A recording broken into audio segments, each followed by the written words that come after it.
நேசம் மிகுந்தவர்களே, அல்லாஹ் ரப்புல் இஸ்ஸத் மனித சமூகத்தில் சில பேருக்கு செய்த அற்கொடை அவர்களை நோய் நொடி நோக்காடு இல்லாமல் வாழ வைத்தது, கவலைகள் இல்லாமல் கஷ்டங்கள் இல்லாமல் வாழ வைத்தது.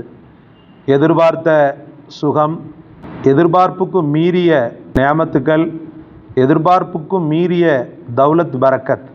இந்த நிலைமை எல்லோருக்கும் கிடைப்பதில்லை.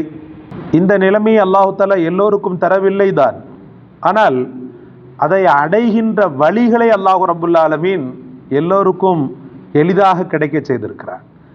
அப்படிப்பட்ட ஒரு அற்புதமான வழிதான் சூரத்துல் லுஹா.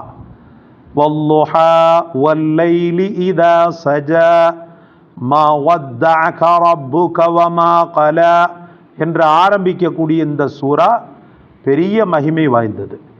வல்லுஹா, முற்பகலின் மீது சத்தியமாக என்று அல்லாஹ் ரப்புல் ஆலமீன் ஒரு முத்தாரத்தை வைக்கும்போதே ஒரு பெரும் சொத்தை அல்லாஹ் ரப்புல் ஆலமீன் இந்த லுஹாவில் வைத்திருக்கிறான் என்பதை நம்மால் புரிந்து கொள்ள முடியும்.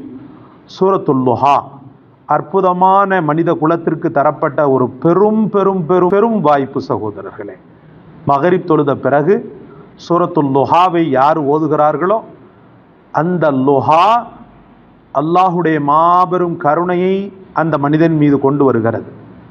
அவனுடைய கவலைகளை கஷ்டங்களை தீர்க்கிறது, கடன்களையும் கூட போக்கி விடுகிறது. சூரத்துல் லுஹாவை மகரிப் தொழுகைக்கு பிறகு ஓதக்கூடியது அல்லாஹ் ரப்புல் ஆலமீனுடைய பெரிய கருணையை கொடுக்கிறது. சூரத்துல் லுஹா அவ்வளவு வேல்யூபிளானது.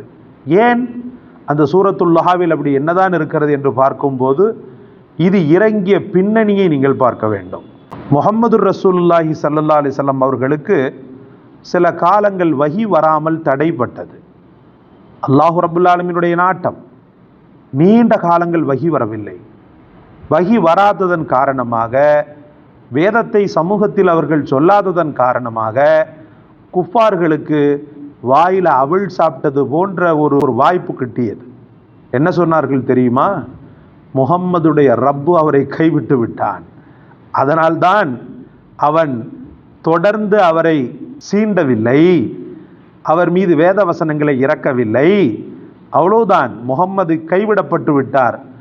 ஏற்கனவே எள்ளிநகையாடி கொண்டிருந்தனர். ரசூலை பைத்தியக்காரன் என்று சொன்னார்கள், ரசூலை பேய் பிடித்தவர் என்று சொன்னார்கள், நவுதுபில்லா, ரசூலை புத்திரபாக்கியம் இல்லாதவர் என்று சொன்னார்கள்.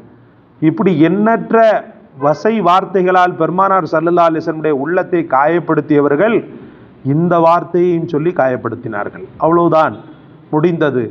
முஹம்மதுடைய அத்தியாயம் முடிந்தது, முஹம்மதுடைய சாம்ராஜ்யம் கவிழ்ந்தது, முஹம்மதுடைய முத்தாரம் சரிந்தது அப்படின்னு சொல்லி பலவாறாக கமெண்ட்ஸ்.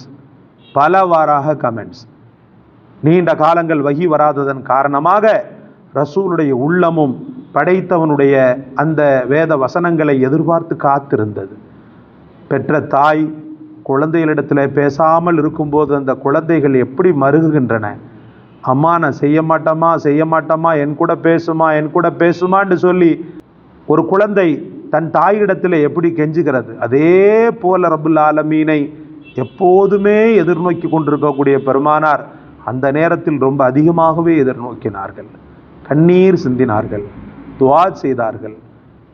எதுவும் தவறாக நடந்து விட்டதோ தன்னிடமிருந்து என்ற அந்த பயத்தையும் கூட ரசூலுல்லாஹி ஸல்லல்லாஹு அலைஹி வஸல்லம் அவர்கள் எடுத்துக்கொண்டார்கள். இந்த நேரத்தில் தான் படைத்தவனுடைய அற்புதமான தெய்வ வாக்குகள் ரசூலுல்லாஹி ஸல்லல்லாஹு அலைஹி வஸல்லம் அவர்களிடத்தில் இறங்குகின்றன. அப்படிப்பட்ட நொந்து போன இதயத்திற்கும் சஞ்சலமடைந்த நெஞ்சத்திற்கும் ஆறுதல் தரக்கூடிய விதத்திலே சூரா லுஹா இறங்கியது. ஃபஅம்மா பிநிஅமதி ரப்பிக ஃபஹத்திஸ், உம்முடைய ரப்பு உனக்கு தந்த நிஅமத்துக்களை பறைசாற்றி கொண்டே இருங்கள் என்ற அந்த வேத வசனங்கள் இறங்கி ரசூலுக்கு ஒரு புத்துயிரை ஏற்படுத்தியது, முகமலர்ச்சி ஏற்படுத்தியது. அந்த முஹம்மது ஸல்லல்லாஹு அலைஹி வஸல்லம் அவர்களுக்கு ஏற்படுத்திய அந்த சூரத்துல் லுஹா உங்களுக்கு ஏற்படுத்தாதா? உங்களுடைய கவலைகளை தீர்க்காதா? நீண்ட காலங்கள் உங்களுடைய கனவுகளை பூர்த்தி செய்யாதா? கடன்களை போக்காதா? கஷ்டங்களை நீக்காதா? உள்ளம் நடுநடுங்கி தன்னுடைய பாவங்கள் மன்னிக்கப்பட வேண்டுமே என்று அங்கலாய்ப்பவனுடைய அந்த அங்கலாய்ப்பை தீர்த்து வைக்காதா? ஓதுங்கள் சகோதரர்களே, சூரத்துல் லுஹா அற்புதமானது. சூரத்துல் லுஹா அற்புதமானது, சூரத்துல் லுஹா மிக வேல்யூபிளானது, சூரத்துல் லுஹா வலிமையானது, கவலைகளை கஷ்டங்களை தீர்க்க வல்லது. இன்ஷா அல்லாஹ் இன்றிலிருந்து ஆரம்பியுங்கள். மகரிப் தொழுத பிறகு சூரத்துல் லுஹாவை உங்களுடைய அரிதாரமாக பூசிக்கொள்ளுங்கள். மகரிப் தொழுத பிறகு சூரத்துல் லுஹாவை உங்களுடைய வாழ்க்கையின் ரொட்டீனாக எடுத்துக்கொள்ளுங்கள். அல்லாஹ் அந்த நசீபை எல்லோருக்கும் தந்தருள்வானாக. சூரத்துல் லுஹாவின் மூலமாக உங்கள் கவலைகள் ஓயட்டும், கஷ்டங்கள் தீரட்டும், கடன்கள் முடியட்டும். அல்லாஹ் தௌஃபீக் செய்வானாக. இந்த காணொளி உங்களுக்கு பிடித்திருக்கும் என்று நினைக்கிறேன். பிடித்தவர்கள் லைக் செய்யுங்கள், ஷேர் செய்யுங்கள், இந்த சேனலுக்கு முழு ஒத்துழைப்பை தாருங்கள், பிறருக்கும் எத்தி வையுங்கள். நன்மையான காரியங்களை பிறருக்கு எத்தி வைத்து அவர்களும் நடைபோடும் போது அந்த சவாபுகளிலிருந்து ரப்பு உங்களுக்கும் தருகிறான். ஜஸாக் அல்லாஹ். அஸ்ஸலாமு அலைக்கும் வரஹ்மத்துல்லாஹி வபரகாத்துஹு.